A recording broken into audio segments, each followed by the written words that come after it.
Bismillahirrahmanirrahim. Assalamualaikum warahmatullahi wabarakatuh. Innal hamdalillah nahmaduhu wa nasta'inuhu wa nastaghfiruh wa na'udzu billahi min shururi anfusina wa min sayyiati a'malina. May yahdihillahu fala mudhillalah wa may yudlil fala hadiyalah. Wa ashhadu an la ilaha illallah wahdahu la syarikalah wa ashhadu anna Muhammadan abduhu wa rasuluh sallallahu alaihi wasallam. Amma ba'du, para jamaah yang dirahmati Allah Subhanahu wa taala, alhamdulillah kita bertemu kembali dalam kajian kitab Al-Qiyamatus Sughra karya Ustaz Dr. Umar Sulaiman bin Abdullah Al-Ashqar. Kita masih membahas tentang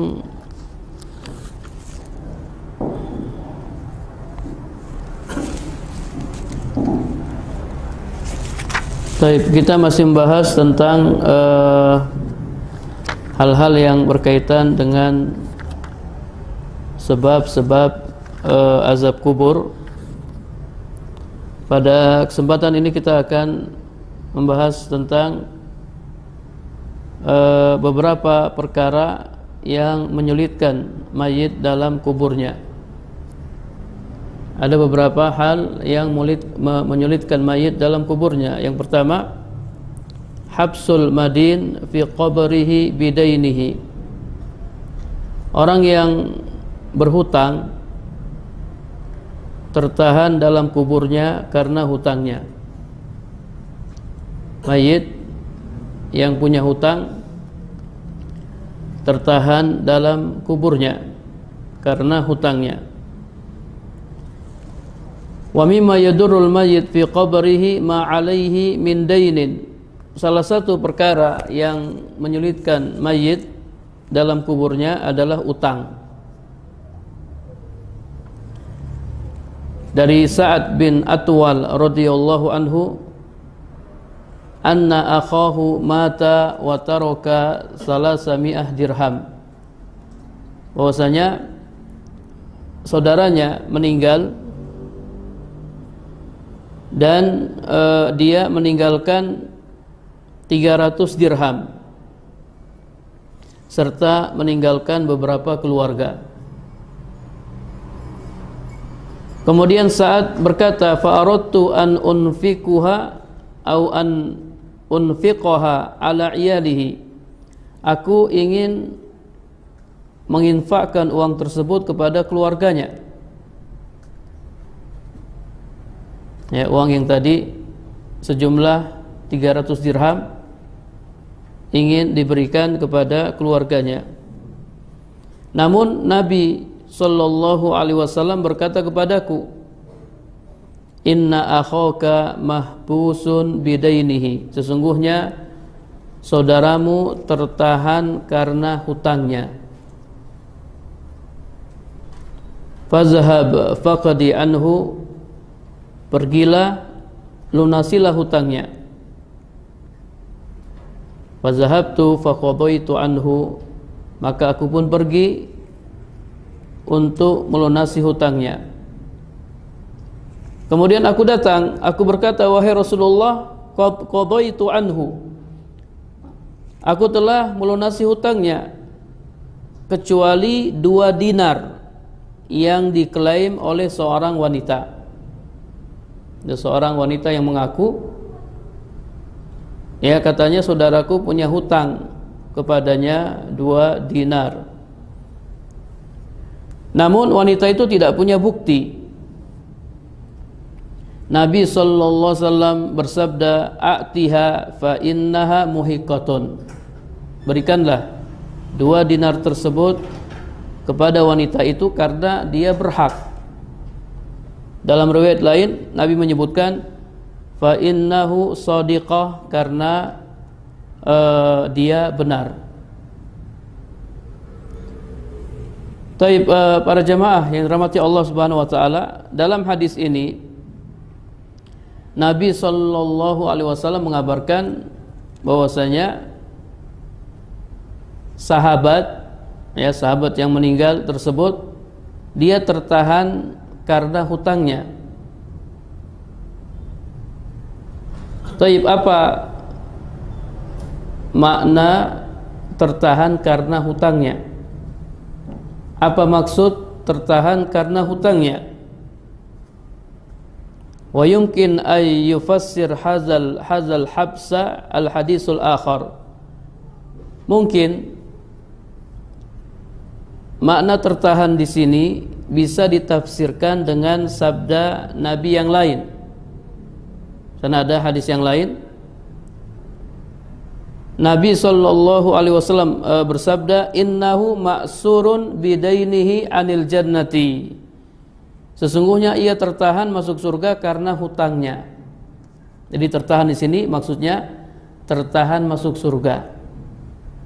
Dia tertahan masuk surga karena hutangnya. Dia tidak bisa masuk surga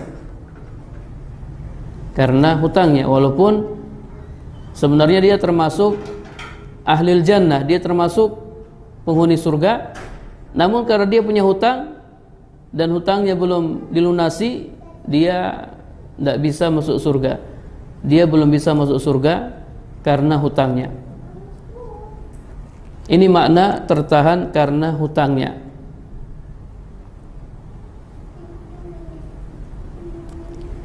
Dalam hadis yang lain, hadis riwayat Samrah bin Jundub, bahwasanya Nabi sallallahu alaihi wasallam shalla ala janazatin, beliau mensolati seorang jenazah. Dalam riwayat lain beliau salat subuh. Ya, ada dua riwayat. Riwayat yang pertama Nabi sudah melaksanakan salat jenazah. Riwayat yang kedua Nabi melaksanakan salat subuh. Falamman sarafa, tatkala beliau selesai salat, beliau berkata, ahahuna min ali fulan ahadun, apakah di sini ada seorang dari keluarga fulan?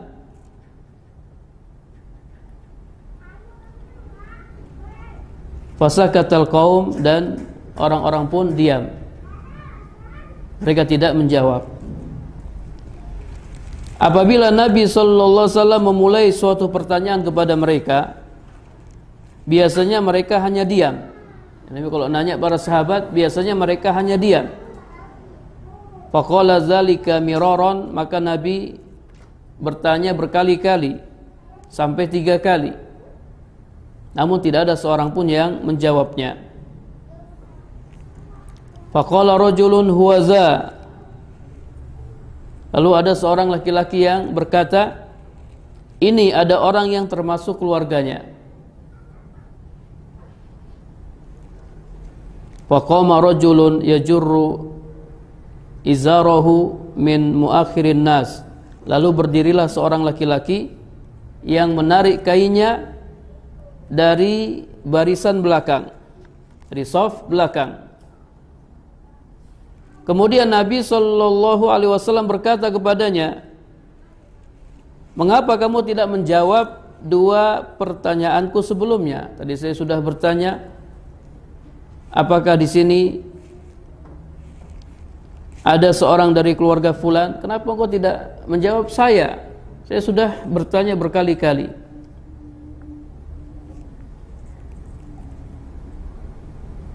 Amma inni lam unawwih bi ismika illa li khair. Ketahuilah sesungguhnya aku tidak memanggilmu kecuali karena suatu kebaikan. Inna fulanan li rajulin minhum ma'surun bidainihi anil jannati. Sesungguhnya fulan, seorang laki-laki ya di antara mereka, ma'surun bidainihi, dia tertahan karena hutangnya dari surga. Dia tertahan karena hutangnya dari masuk surga. Jika kalian mau, silakan kalian tebus hutangnya.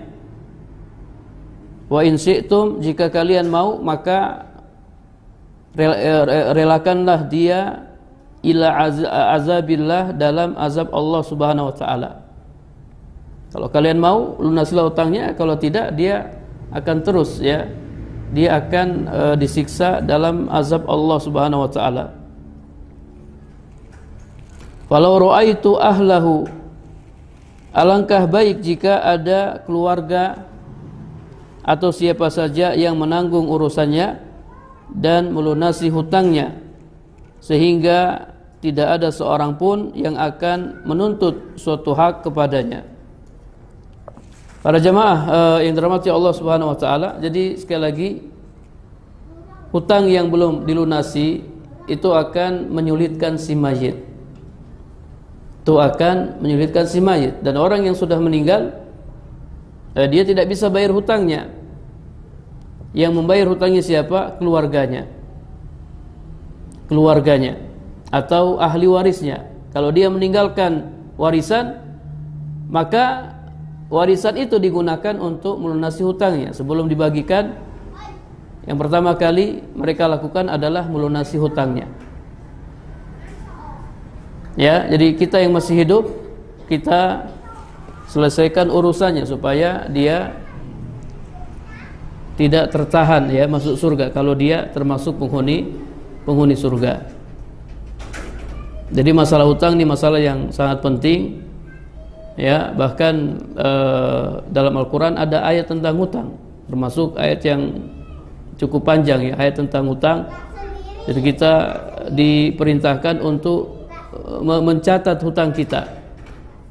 Ya, kalau kita punya hutang kita catat. Jangan sampai kita tidak catat karena khawatir kita lupa ya, namanya manusia. Ya, kadang kita lupa. Ternyata kita punya hutang sama si fulan. Taib, ini perkara pertama yang menyulitkan mayit dalam kuburnya. Perkara kedua yang menyulitkan mayit dalam kuburnya, azabul mayit bibuka'il hayyi.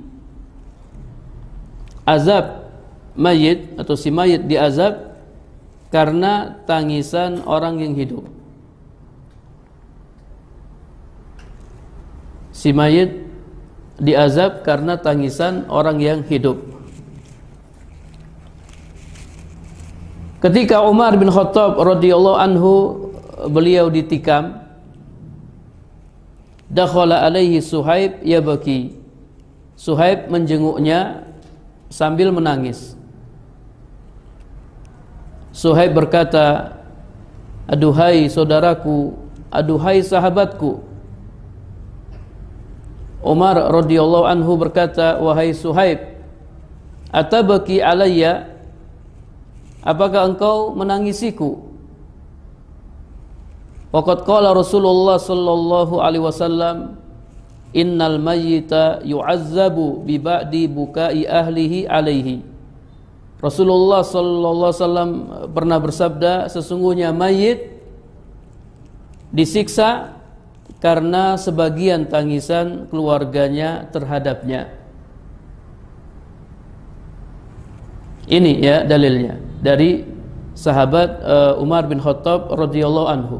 Kata Umar, Nabi sallallahu alaihi wasallam bersabda, innal mayyit yu'azzabu bi ba'di bukai ahlihi alaihi. Sesungguhnya mayit itu akan disiksa karena sebagian tangisan keluarganya terhadapnya.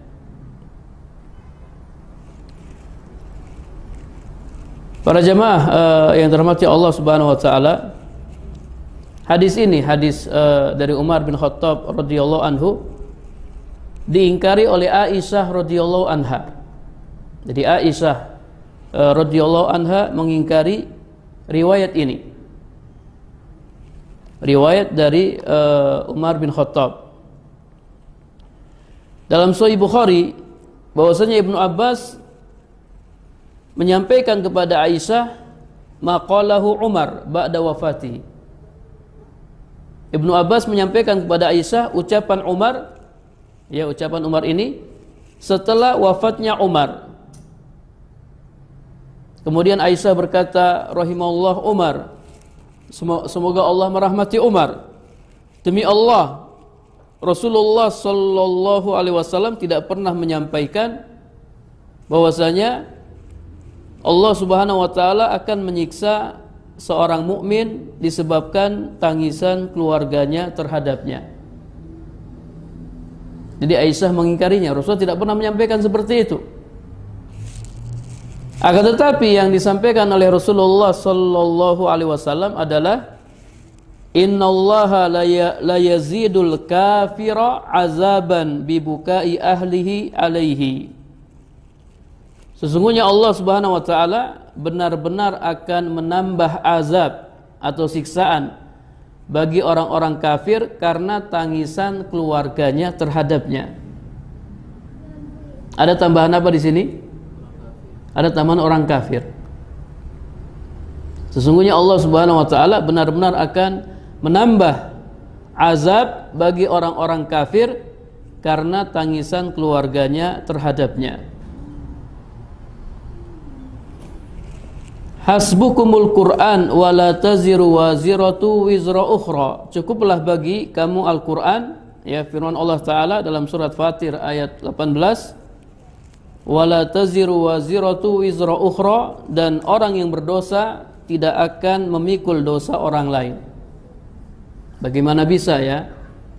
Orang yang sudah meninggal dia disiksa karena tangisan orang lain, karena tangisan orang yang masih hidup. Padahal tangisan itu bukan dari perbuatannya, bukan dari perbuatan orang yang sudah meninggal. Cukuplah bagimu ayat ini, wala taziru waziratu wizra ukhra. Orang yang berdosa tidak akan memikul dosa orang lain.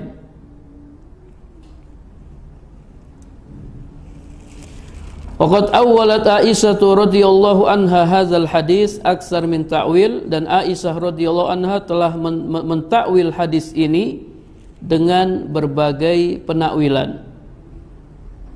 Warada zalika anha fi sihah was sunan, dan penakwilan tersebut, ya, diriwayatkan dari Aisyah dalam kitab-kitab sahih dan kitab-kitab sunan. Taib, jadi berarti ada apa namanya? Ada khilaf, ya, di antara para sahabat tentang permasalahan ini. Apakah mayit akan disiksa disebabkan tangisan orang yang masih hidup?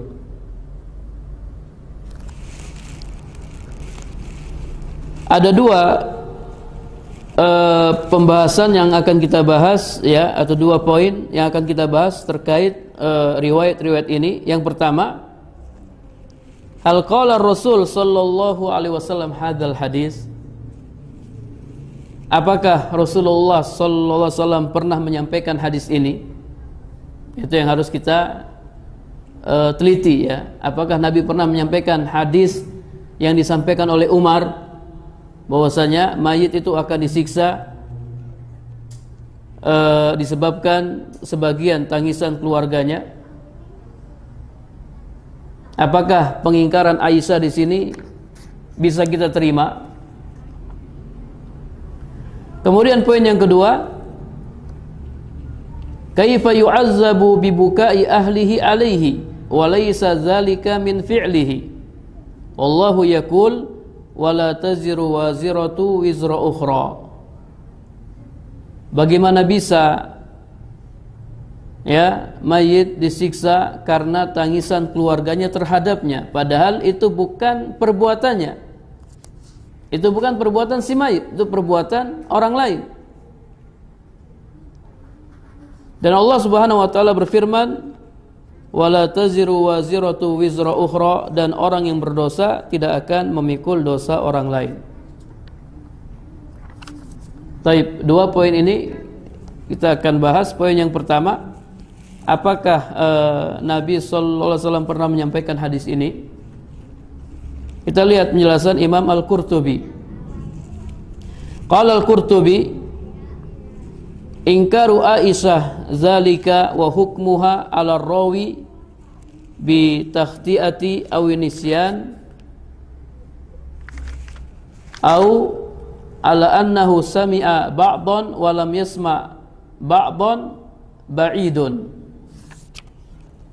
Kata Imam Al-Qurtubi, pengingkaran Aisyah terhadap hadis ini, hadis Umar, dan vonis Aisyah bahwa perawi telah keliru atau lupa, atau dia mendengar sebagian dan tidak mendengar sebagian yang lain, ba'idun, adalah tidak benar. Kata Imam Al-Qurtubi, pengingkaran Aisyah tidak benar. Lianna ruwat lihazal makna minas sahabah kasirun wa hum jazimun. Karena para perawi dari kalangan sahabat yang meriwayatkan substansi hadis Umar jumlahnya banyak. Bahkan mereka mengungkapkannya dengan tegas. Fala wajha linnafyi ma imkani hamlihi ala muhmalin sahih. Maka tidak ada alasan untuk menafikannya selama masih bisa dipahami dengan makna yang benar.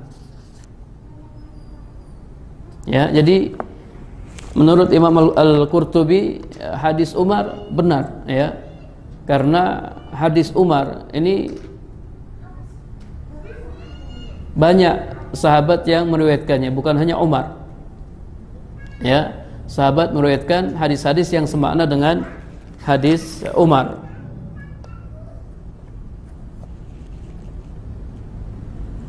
Taib. Berarti ya, kalau kita ikut pendapat Imam Al-Qurtubi, berarti ya kita katakan hadis Umar benar adanya. Bahwasanya mayit itu akan disiksa disebabkan tangisan keluarganya terhadapnya. Taib. Sekarang poin kedua, bagaimana bisa seseorang disiksa, ya, seorang mayit disiksa karena tangisan keluarganya terhadapnya, padahal itu bukan dari perbuatannya. Dan Allah berfirman, wala taziru waziratu wizra ukhra. Taib. Gimana kita memahami hadis ini, hadis Umar, dengan pemahaman yang benar? Kok bisa si mayit disiksa karena tangisan keluarganya? Lil ulama fi zalika ajwibah ahsanuha maqalahu al-Bukhari. Jadi para ulama mereka mempunyai berbagai jawaban. Jawaban yang paling bagus adalah jawaban yang disampaikan oleh Imam Bukhari. Fi tarjamatil bab alladzi wudi'a al-hadis tahtahu. Dalam judul bab yang di bawahnya disebutkan hadis di atas, hadis Umar. Kita lihat ya, jawaban Imam Bukhari. Intinya hadis Umar sahih. Hadis Umar benar adanya. Taib. Bagaimana kita memahami hadis ini dengan pemahaman yang benar? Kita lihat jawaban Imam Bukhari. Qala rahimahullahu ta'ala, bab qaulin Nabi sallallahu alaihi wasallam yu'azzabul mayyitu bi ba'di bukai ahlihi alaihi idza kana nauhu min sunnatihi. Kata Imam Bukhari, bab sabda Nabi sallallahu alaihi wasallam, mayit disiksa disebabkan sebagian tangisan keluarganya terhadapnya, idza kana nauhu min sunnatihi, apabila ratapan tersebut merupakan kebiasaannya.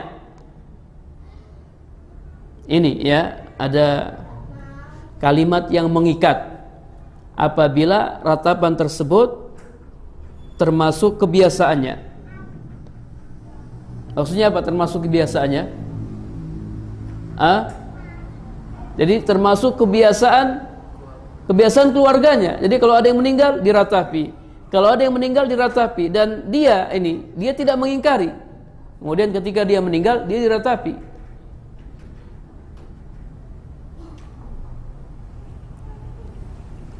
Hal ini berdasarkan firman Allah Ta'ala dalam surat At-Tahrim ayat 6, Ku anfusakum wa ahlikum naro. Peliharalah diri kalian dan keluarga kalian dari api neraka. Jadi dia tidak mengingkarinya, dia biarkan. Ada keluarga yang meninggal diratapi, ditangisi. ada keluarga yang meninggal, ya, ditangisi, diratapi.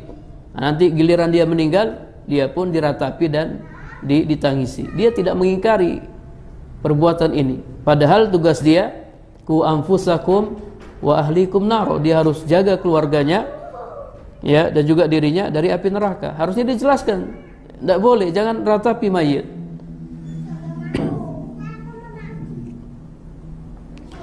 Dan Nabi SAW bersabda, kullukum ra'in wa mas'ul an ra'iyatihi. Setiap kalian adalah pemimpin dan akan dimintai pertanggungjawaban terhadap apa yang dipimpinnya.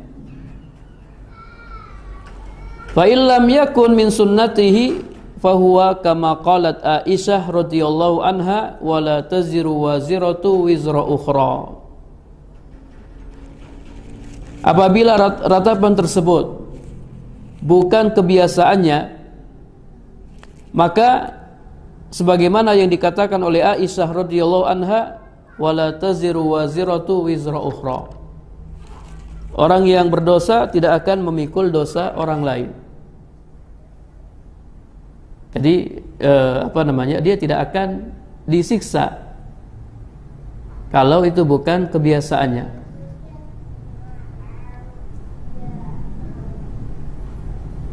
Mafhum ya?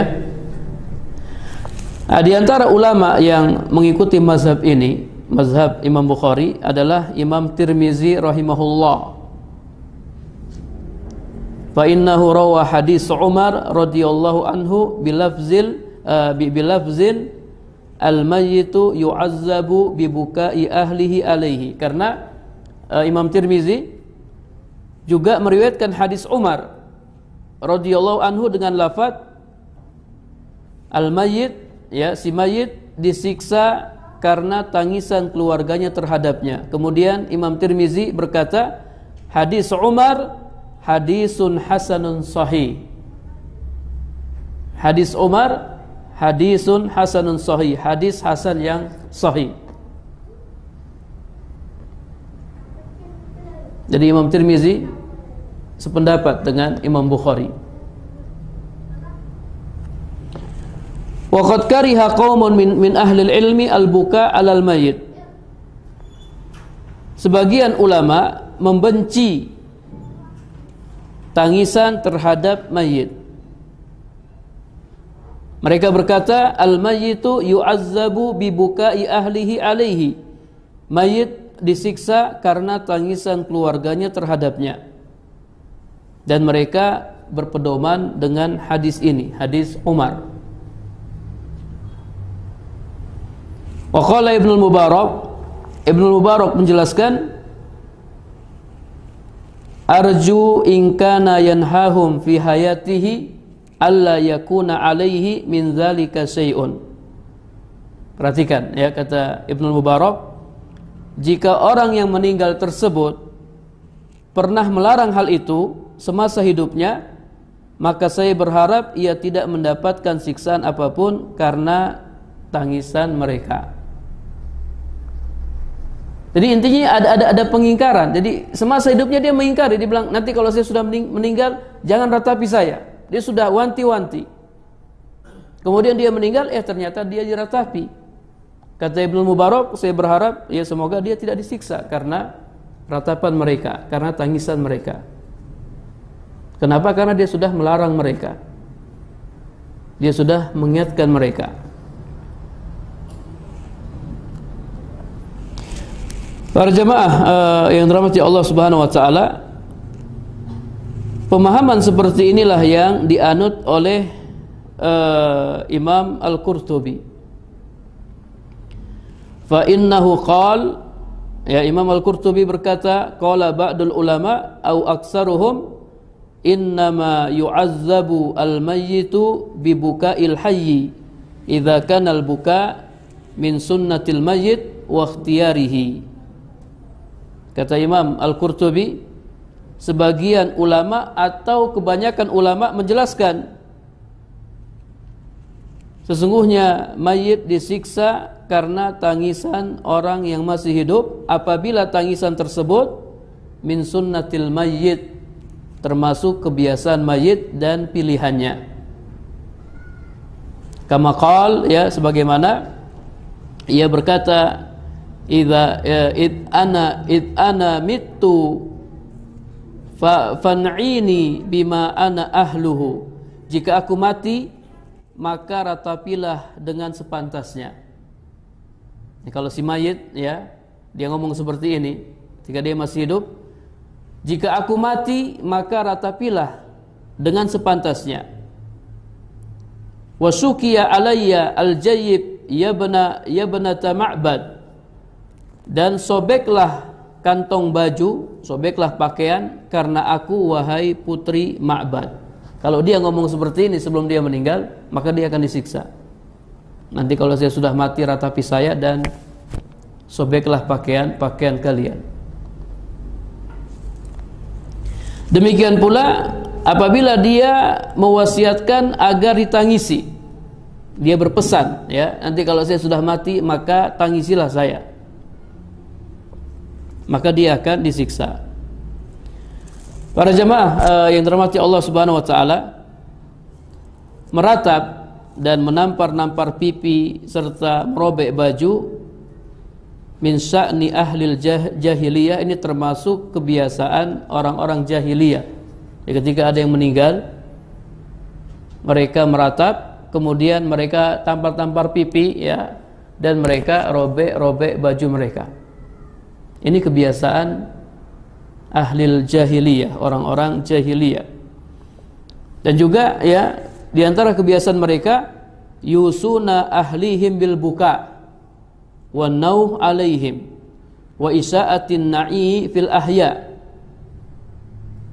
Mereka berpesan kepada keluarga mereka untuk menangisi mereka, meratapi mereka, dan menyebarkan berita kematiannya kepada orang-orang yang masih hidup. Wa kana dzalika masyhuran min mazahibihim, ini perkara yang masyhur, ya, dari mazhab mereka, ya, ajaran mereka, dan ada di syair-syair mereka. Wa mawjudan fi as'arihim katsiran, ada di syair-syair mereka banyak. Fal mayyit talzamuhu al-uqubah fi dzalika, jika seperti ini maka mayit pantas, ya, mendapat siksaan di dalam kuburnya karena perbuatannya semasa hidupnya, karena dia yang mewasiatkan, karena dia yang nyuruh untuk ditangisi, untuk diratapi, maka dia layak, ya, disiksa dalam kuburnya. Demikianlah penjelasan Ibnul Asir.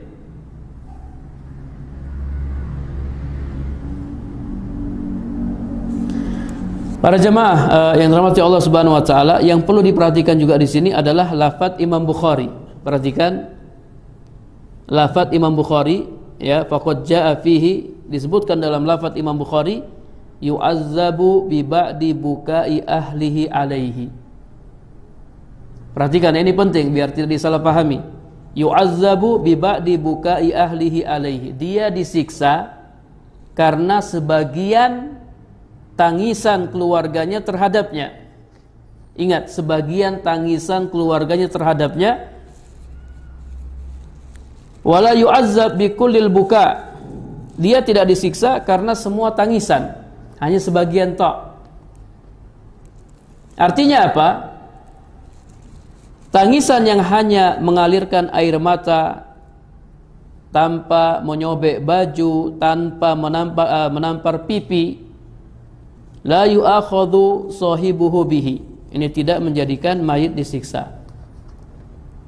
Jadi kalau tangisan biasa nggak apa-apa, antum jangan, oh kalau begitu kalau ada yang meninggal kita nggak boleh menangis. Nggak boleh menangis, kita boleh bersedih, boleh.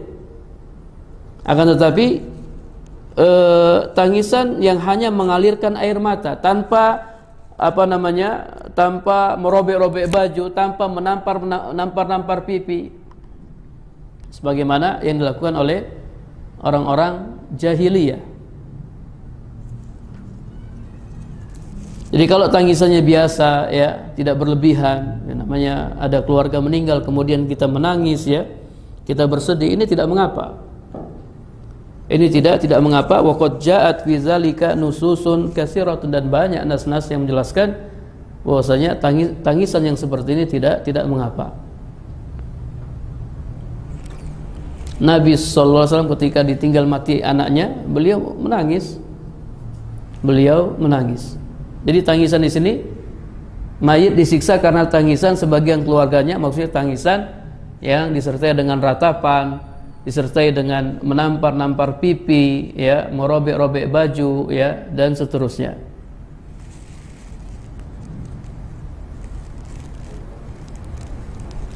Taib, ya, jadi sekali lagi para jamaah yang dirahmati Allah Subhanahu wa taala, riwayat Umar ini benar adanya, sahih.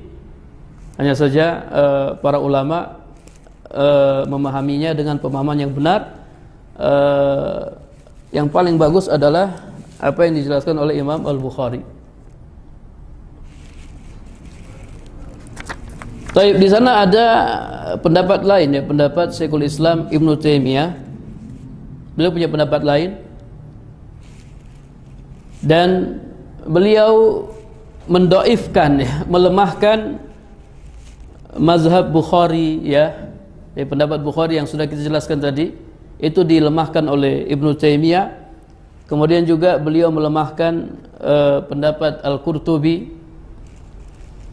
pendapat Ibnu Abdul Bar, wa man salaka maslakahum, dan orang-orang yang mengikuti mereka. Beliau melemahkan, ya, dalam segi memahami hadis-hadis yang mengabarkan bahwasanya mayit disiksa karena tangisan orang yang hidup. Jadi Ibnu Taimiyah punya pemahaman yang lain.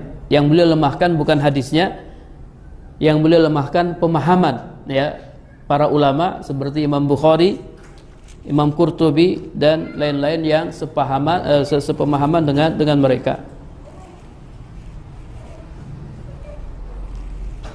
Jadi panjang penjelasan Ibnu Taimiyah. Intinya, ya, kata Ibnu Taimiyah, ini kalau kita baca ini kayaknya waktunya tidak cukup, ya. Intinya Ibnu Taimiyah, kalau menurut Ibnu Taimiyah, bahwasanya mayit itu, ya, mayit itu benar-benar tersiksa karena ratapan orang yang masih hidup. Benar-benar tersiksa. Kata Ibnu Taimiyah, ingat, tersiksa, bukan dihukum. Ibnu Taimiyah membedakan antara siksaan dan hukuman. Wal azabu a'ammu minal iqab. Wal azab a'ammu minal iqab.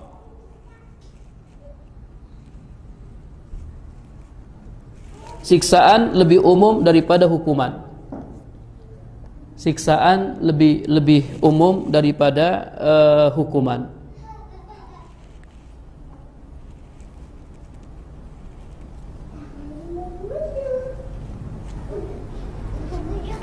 Ya, seperti misalnya ada hadis, ya, hadis tentang safar. Ada yang tahu hadis tentang safar? Nabi sallallahu alaihi wasallam bersabda, as-safaru qit'atun minal azab. As-safaru qit'atun minal azab. Safar itu sebagian dari azab. Safar itu sebagian dari azab. As-safaru qit'atun minal azab. Safar adalah bagian dari siksaan. Yamna ahadakum ta'amahu wa syarabahu. Yang menghalangi salah seorang di antara kalian dari makan dan minumnya. Fasummiya safaru azaban wa laysa iqaban. Safar disebut dengan azab, siksaan, bukan disebut dengan iqab, hukuman. Antum pernah safar? Insyaallah pernah, ya. Kita semua pernah safar. Di safar itu tidak enak. Ya, atau tidak? Tidak nyaman. Antum safar pakai apapun, ya, pakai pesawat, tetap aja yang namanya safar itu enggak enak, enggak nyaman. Qit'atun minal azab. Safar itu bagian dari siksaan. Orang yang safar, ya, dia tidak nyaman, dia tersiksa. Apakah safar itu berdosa? Jawabnya tidak. Jadi gak nyaman. Nah, orang yang meninggal kemudian ditangisi oleh keluarganya, ya dia tersiksa dalam artian dia tidak nyaman. Dia tidak nyaman dengan tangisan keluarganya, bukan dia dihukum karena tangisan keluarganya. Jadi disiksa di situ menurut Syekhul Islam Ibnu Taimiyah, ya dia enggak nyaman. Dia tidak nyaman.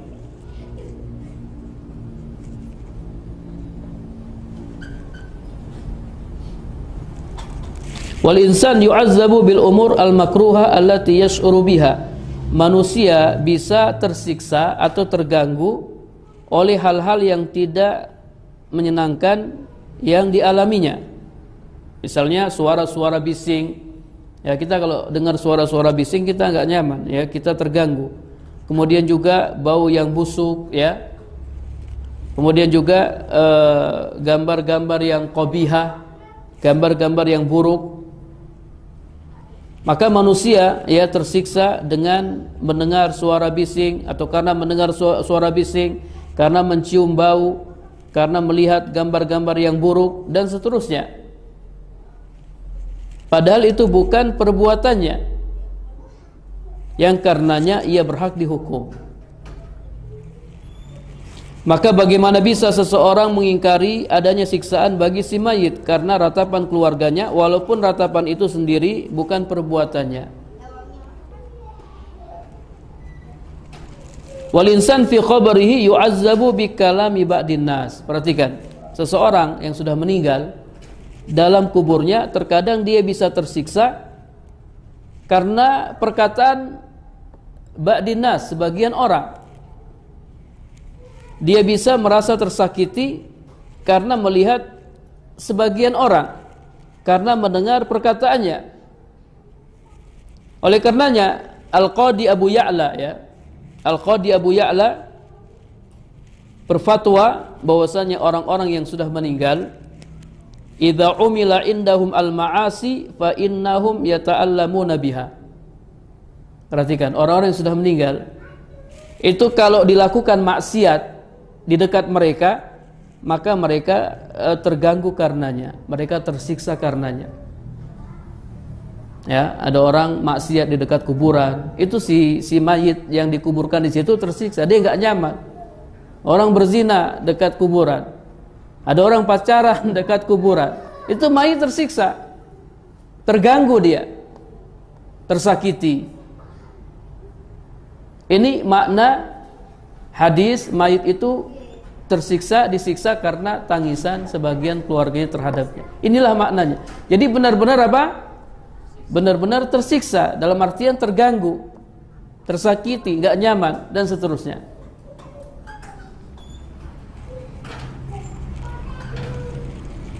Fatu'azibuhum bi'amalil ma'asi 'inda kuburihim. Jadi mereka tersiksa karena perbuatan maksiat yang dilakukan di dekat kuburan mereka.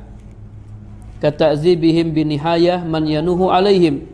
Ya, seperti mereka tersiksa karena ratapan, ya, orang yang masih hidup. Summa nihayatu sababun al-azab, kemudian nihayah, ratapan, ini adalah sebab tersiksanya mereka. Jadi ini yang dipahami oleh Syekhul Islam Ibnu Taimiyah.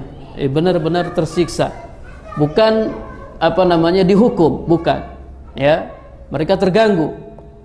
Tersiksa sini semakna dengan terganggu, tersakiti, dan seterusnya. Dan penjelasan Syekhul Islam Ibnu Taimiyah ini didukung oleh beberapa hadis, ya, beberapa hadis, diantaranya hadis Nu'man bin Bashir. Ia berkata, "Ughmiya ala Abdullah bin Rawahah radhiyallahu anhu." Abdullah bin Rawahah radhiyallahu anhu pingsan. Faja'alat ukhtuhu Amrah tabaki, lalu saudarinya Amrah menangisinya sambil berkata, "Aduhai pelindungku." Berkata demikian dan demikian, dan dia mengucapkannya berkali-kali. Abdullah bin Rawahah ya ketika siuman dari pingsannya, sadar dari pingsannya, dia berkata, "Ma qulti syai'an illa qila li anta kadzalik." Tidaklah engkau mengucapkan sesuatu kecuali dikatakan kepadaku, apakah engkau seperti itu? Jadi ketika dia pingsan, kemudian dia ditangisi oleh saudarinya sambil berkata, "Wahai pelindungku," ya. Itu malaikat berkata, "Apakah engkau seperti itu?" Nah, ini membuat Abdullah bin Rawahah tidak nyaman. Apakah engkau seperti itu? Afalamma mata lam tabaki alaihi, tatkala Abdullah bin Rawahah meninggal, maka saudarinya tidak menangisinya. Tidak menangisinya karena ya peristiwa sebelumnya. Taib para jamaah yang dirahmati Allah Subhanahu wa taala, ya intinya ya menangis boleh-boleh saja, ya menangis yang wajar, yang tidak disertai dengan menampar-nampar pipi, merobek-robek baju, ya ini boleh-boleh saja, tidak disertai dengan ratapan. Adapun tangisan yang menyiksa mayit, ini tangisan yang disertai dengan memukul pipi, ya merobek-robek baju dan meratap. Wallahu a'lam bishawab. Ini barangkali yang bisa kami sampaikan. Jadi ada dua hal yang menyulitkan mayit, bisa menyulitkan mayit. Yang pertama apa? Hutang, ya. Kemudian yang kedua ratapan keluarganya, ya ratapan keluarganya. Wallahu a'lam bishawab. Ini barangkali yang bisa kami sampaikan, mudah-mudahan ya bisa kita pahami. Kita akhiri dengan doa kafaratul majlis. Subhanakallahumma wa bihamdika asyhadu an la ilaha illa anta astaghfiruka wa atubu ilaik. Assalamualaikum warahmatullahi wabarakatuh.